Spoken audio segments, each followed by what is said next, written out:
Caio Fábio exclusivo. A questão é essa. Depois de tantos Jesuses, e doutrinas de Jesus, e versões e catequeses, depois de todas essas construções, essas esculturas teológicas, doutrinárias, religiosas, acerca de Jesus, como eu posso saber se foi Jesus mesmo que eu conheci e se eu conheço? É a questão que está posta. Porque é sério quando o indivíduo começa a abrir os olhos, a perceber, a sair da infância, da crença, para tornar-se consciente em fé. Essa viagem, ela não é na direção de um ápice, ela é um vazio, ela é um abismo. Viaja-se por um abismo, exatamente por um abismo, quando se faz essa viagem. E é uma hora de crise. Você começou a perceber que tudo que você chamava Deus, que você chamava fé, que você chamava Jesus, não passava de doutrinação, de crenças herdadas de maneira cultural, de catequese, enfim, de tudo o que é e constitui esse volume de percepções que a gente chama de meu olhar do mundo. E você começa a ver que esse olhar não é seu, coisa nenhuma, que é uma herança, que você é um ser totalmente fragmentado, herdeiro de uma multidão de impressões, acerca das quais, se você for uma pessoa articulada, quem sabe você fez alguma síntese. Mas na maioria das vezes nem mesmo síntese sua você fez. O que você chama de minha síntese já é um processamento feito por terceiros e ensinado a você, comprado por você, absorvido por você e assinado por você, mas você de fato não sabe nem por que você crê na maior parte das coisas que você diz crer. Elas não foram debulhadas, não foram entendidas. Pouca gente tem esse olhar, essa percepção com mais agudeza, vendo as coisas com os seus olhos e discernindo com a mente. Muito pouca gente. Mas quanto mais você vá percebendo as coisas e você vá saindo desse estado de infantilismo de crenças que tem a ver muito mais com a nossa cultura, com a geografia da nossa criação, com a geopolítica, com a geocultura da nossa formação, do que com qualquer tipo de realidade mesmo que nos tenha sido revelada e que para nós tenha se tornado preciosa, verdadeiramente compreendida e preciosa, parte da nossa decisão mais aguda de ser. Ah, não. Pouca gente. Mas suponhamos que o que esteja acontecendo com você seja só essa desconstrução. Você está começando a entender, a discernir que um monte de coisas são apenas pressupostos de terceiros ensinados a você, comprados por você. E aí começa esse buraco. Muitas perguntas e também muitas angústias. É um tempo que às vezes é carregado de muita angústia. A pessoa começa honestamente a querer saber se é verdade mesmo. É um tempo dolorido, mas rico. Quando você vai constatando e dizendo amém com profundidade no seu coração ao que passa a ser seu. Mas com base em quê? De um modo geral, com base em quê? Eu ganho essa convicção. Bom, tudo que eu disse nas 9 aulas anteriores já deixa claro que Deus é livre para agir como Ele quer, para se revelar a quem Ele quer, do jeito que Ele deseja se revelar. E tudo isso já está dito. Eu quero hoje trabalhar com base numa questão mais simples para a gente que mora aqui no Ocidente da Terra fazendo meu curso. Reconexões. A partir de um pressuposto de fé cristão. Esse é o pressuposto. Então, como é que você que está dentro desse pressuposto, em cujo pressuposto foram criados milhares de Jesuses e de interpretações, de modo que há um caleidoscópio de informações crescendo para todo lado, como é que você pode saber se, por exemplo, o que eu estou ensinando aqui, você está ouvindo aí, de fato, tem a ver com Jesus? Que não é só um Jesus segundo Caio Fábio, mas que é Jesus segundo a verdade histórica do Evangelho. Como você vai saber? Jesus segundo Jesus.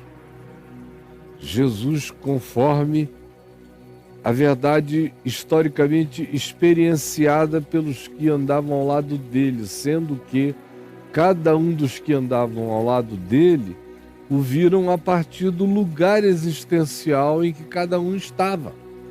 Porque não basta estar todo mundo no mesmo lugar assistindo a mesma coisa. Cada um olha da sua esquina existencial, do seu canto de observação singular, que tem a ver com o que eu chamo eu, que é um lugar inocupável por qualquer outro a não ser eu.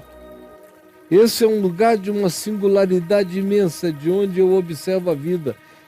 Por isso a gente vê os 4 evangelhos que foram escolhidos como as 4 narrativas mais confiáveis da descrição histórica do Cristo concreto, do Jesus palpável aos sentidos humanos, constatável ante os sentidos e narrável por observadores presentes, testemunhas oculares. Você vê que cada um desses observadores expressaram ângulos particulares, que eram os ângulos onde eles mesmos habitavam como indivíduos, como pessoas. Era o que lhes dizia respeito, eram angulações, esquinas de significados pessoais. E a coisa interessante que eu disse aí, que há muitos aspectos pelos quais a gente possa começar a buscar responder com alguma isenção e genuinidade o significado de estarmos crendo num Jesus que seja segundo Jesus. Eu disse, é impossível começar sem afirmar a base da narrativa dos evangelhos. Aí você diz, mas existem muitas narrativas atribuídas a testemunhas de Jesus, a pessoas que teriam andado com Jesus. É verdade, e quanto mais os achados arqueológicos aumentam, mais a gama e a fartura dessa documentação cresce aos nossos sentidos, não é? Isso. Tem alguma coisa tocando aqui? Isso. Deixa eu apagar de vez. Mais crescem aos nossos sentidos essa fartura de material e de documentação. Nós temos hoje uma quantidade grande de evangélicos apócrifos disponíveis, por exemplo, na própria internet. Documentos achados de Nag Hammadi, no Egito, com uma quantidade grande de textos escritos no século II, no século III, acerca de Jesus, sobre o que eu já tenho falado em diversos lugares, em diversas ocasiões. Eu conheço e tenho lido todos eles desde que eles foram ficando acessíveis. Há 2 décadas atrás foi ficando fácil acessá-los, eles cresceram em número de acessibilidades. Então qualquer um, não tem mais nada misterioso e nem inacessível, qualquer um pode chegar e constatar. E a minha constatação há muitos anos atrás foi sobre o infantilismo daquelas obras e daquelas produções e como elas existiram anos e anos depois para justificar o pensamento de um grupo, de uma seita, de coisas do gênero, de modo que foram evangelhos escritos para atender a demanda de determinados grupos já 100 anos, 150 anos, até 200 anos depois de Jesus, afastados na história, já carregados de todos os vícios generacionais de uma quantidade enorme de sincretismos e de influências múltiplas que alteraram a produção e a intenção da produção daqueles textos, daquelas narrativas. De modo que eu, particularmente, acho fascinante o que contém os 4 evangelhos, escolhidos por homens no 4º século para fazerem parte de uma versão autorizada das narrativas da vida de Jesus. Quando eu comparo os evangelhos de Mateus, Marcos, Lucas e João, ou na ordem de antiguidade, os evangelhos de Marcos, Mateus, Lucas e João, eu os acho extraordinariamente maravilhosos. Como disse o Thomas Carlyle, com seu olhar sagaz de observador histórico, ele falando acerca dos 4 evangelhos, disse: se Jesus foi histórico ou não foi histórico, é um problema menor quando se tem os 4 evangelhos. Porque o Jesus histórico não fica desproblematizado. Estou dizendo eu com as minhas palavras o que ele disse. O Jesus histórico não fica desproblematizado simplesmente por não se ter nenhum objeto histórico ou nenhuma evidência arqueológica de comprovação incontestável da sua historicidade, além dos testemunhos daqueles que com ele andaram, viveram e o provaram. Porque quem quer que tivesse tido a mente para inventar, para construir a história de alguém como Jesus, essa mente por si só teria que ser adorada, porque ela seria divina. No caso dos 4 evangelhos, não foi uma mente só, foram 4 ângulos, ou mais de 4 ângulos, muitos ângulos. Por exemplo, as tradições nos dizem que o Evangelho de Marcos, que é o mais recente, escrito logo depois dos fatos, mais próximo dos fatos, talvez 20 anos depois das ocorrências, por exemplo, uma alternativa, 25 anos depois das ocorrências.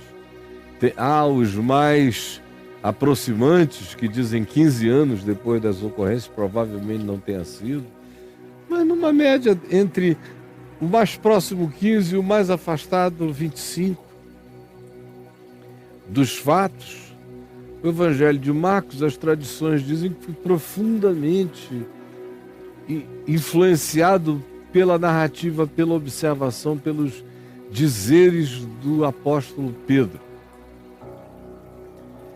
e pelo pragmatismo da personalidade de Pedro e pela intenção de que fosse um anúncio simples a ser feito no mundo, falando de Jesus, do Jesus histórico. Quanto mais próximos a gente chega dos fatos narrados nos evangelhos, quanto mais o evangelho seja vizinho histórico daquela narrativa, mais simples ele será. Isso faz parte da evidência da própria não evolução daquele discernimento. Por isso o Evangelho de Marcos carrega esse traço, essa marca de uma simplicidade enorme.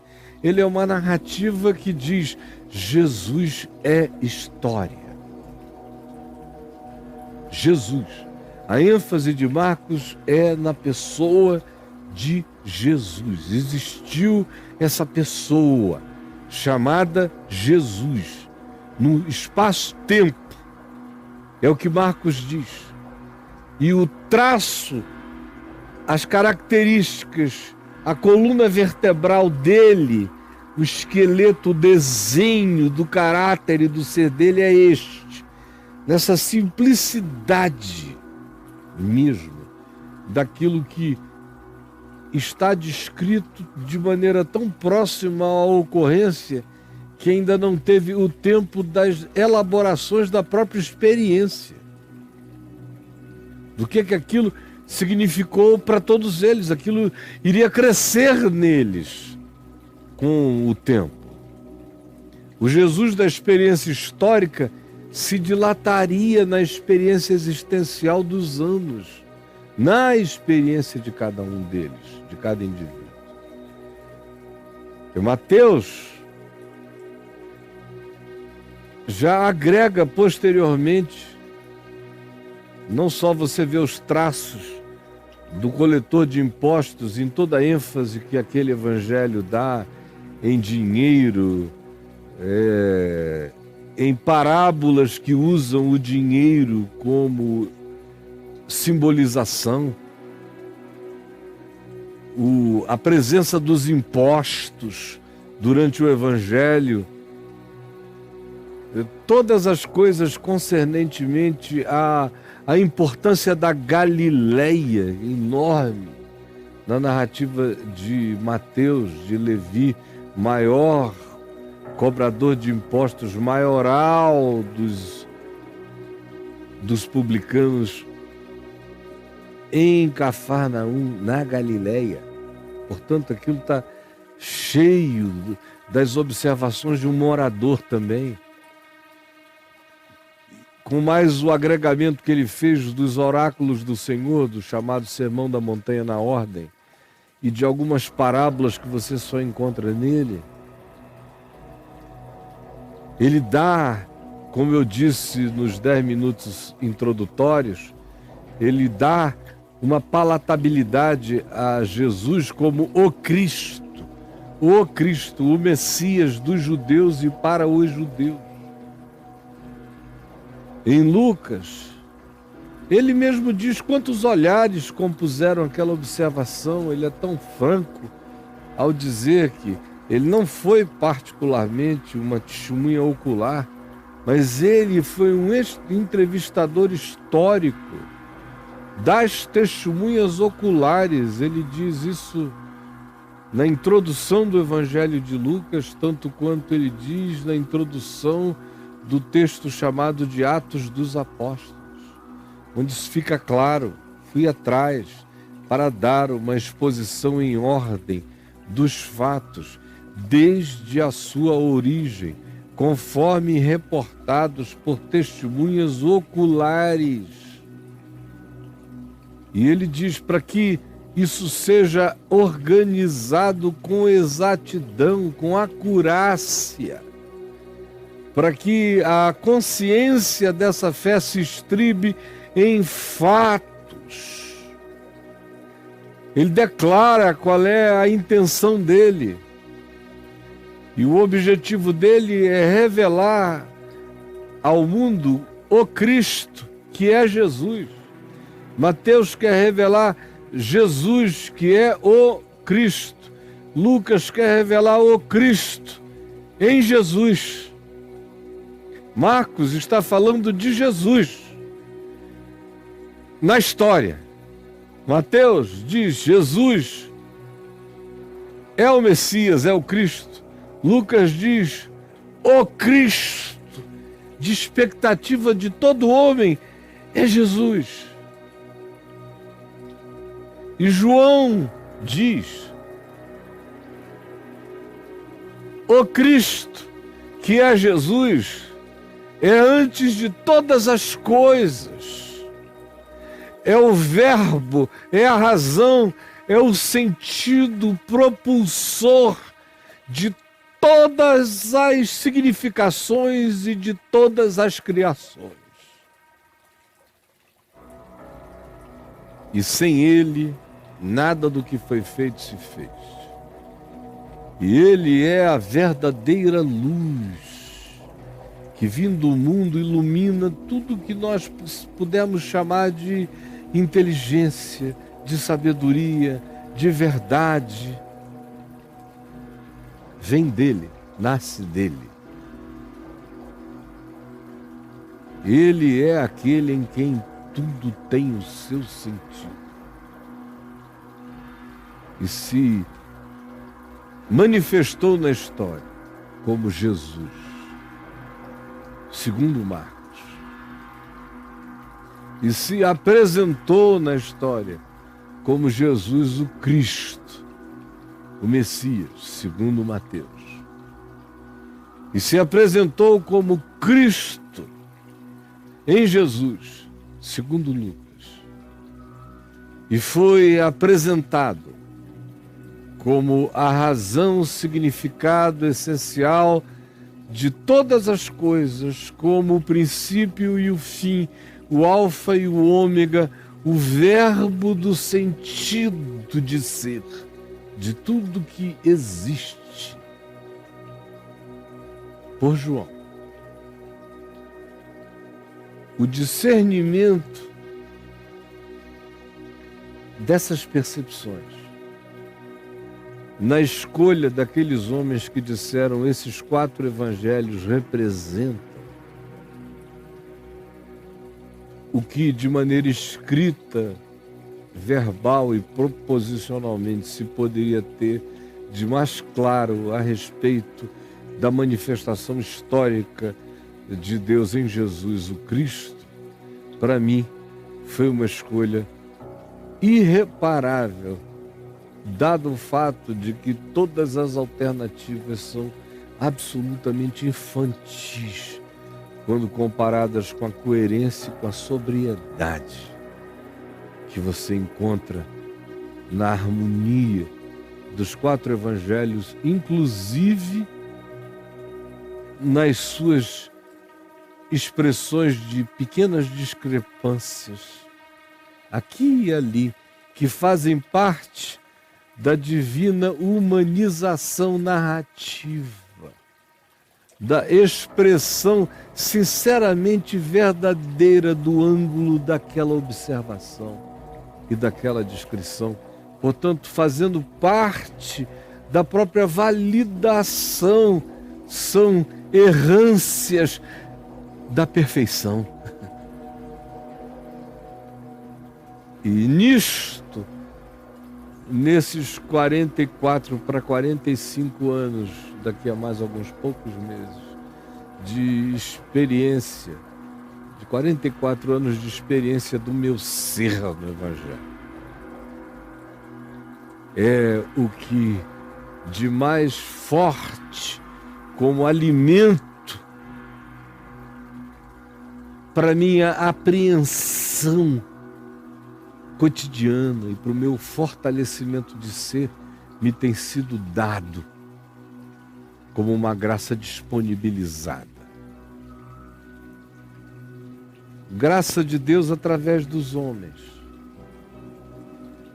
Aí se você me perguntar, você acredita que por trás disso tudo tinha uma construção superior?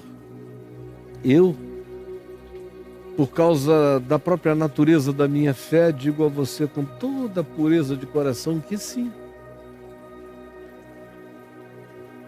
Que assim como os textos do Novo Testamento, com os protagonistas presentes lá, se me tornaram tão interessantes e importantes e maravilhosos, ou da Escritura como um todo, aonde quer que tenha havido uma boa decisão, uma boa dádiva, um dom perfeito, em qualquer fase da história humana, posterior a todas aquelas ocorrências, eu continuo a ver a mesma graça, a mesma construção, a mesma dádiva, a mesma introdução de luz na evolução da percepção humana, porque, como viria a dizer o escritor que escreveu a epístola chamada aos Hebreus, assim como ele olhando para trás disse para que eles, Moisés, Davi, Abraão, todos os mencionados em Hebreus 11, para que eles, sem nós, não fossem aperfeiçoados, a mesma coisa se diz acerca deles que escreveram aquilo que nos alimenta o coração, para que eles também, sem a nossa experiência de hoje, igualmente não fossem aperfeiçoados. Simplificando, trazendo isso para um ambiente esmagadoramente simples, eu me lembro que eu apenas ouvia o meu pai e a minha mãe constatarem com a experiência de observadores do crescimento espiritual das pessoas em volta deles. Eles diziam o seguinte: uma coisa é fato, meu filho, quem ler os evangelhos cresce, quem não lê não cresce.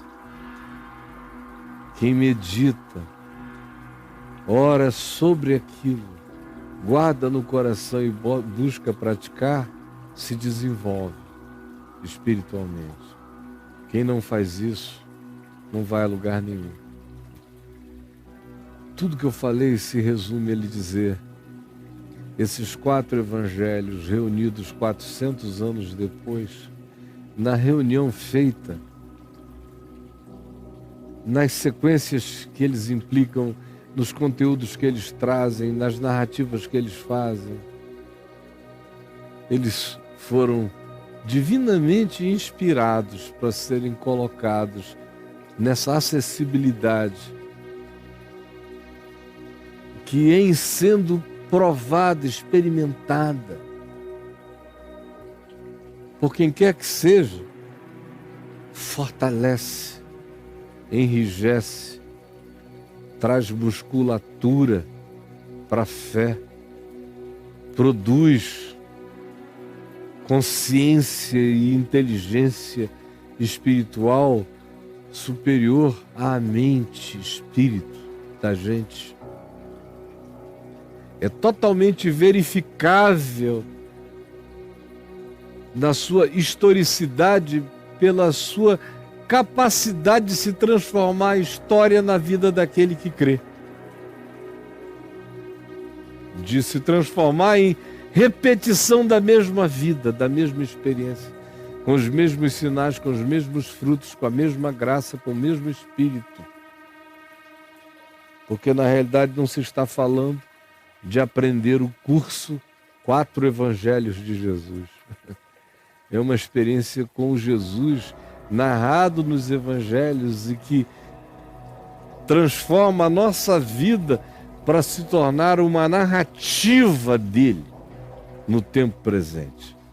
Cada um desses que é impregnado por essa consciência vê a sua vida ser transformada, quando se deixa impregnar, ser transformada numa narrativa de um evangelho pessoal. Porque a vontade de Deus em Cristo é essa, que cada ser humano se torne uma narrativa de Cristo na vida humana. Cristo em mim é um evangelho que tem que ser lindo, cheio de graça, de perdão, de misericórdia, de sabedoria, de quebrantamento, de humanidade. Quando um dia disserem: e como foi a vida do Caio?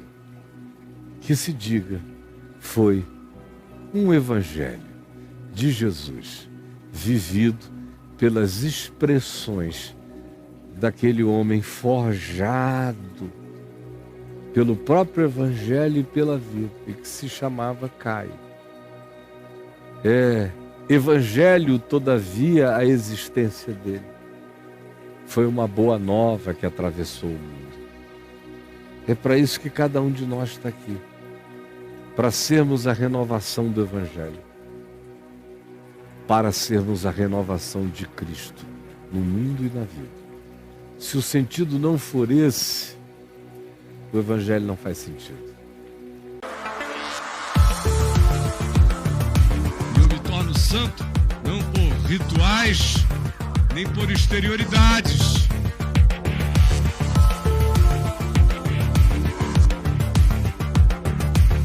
mas pelo corte que vai surgindo de percepção na minha consciência, pelo aprofundamento do meu olhar, interpretando a vida cada vez mais segundo Jesus, segundo o Evangelho, conforme a mente de Cristo.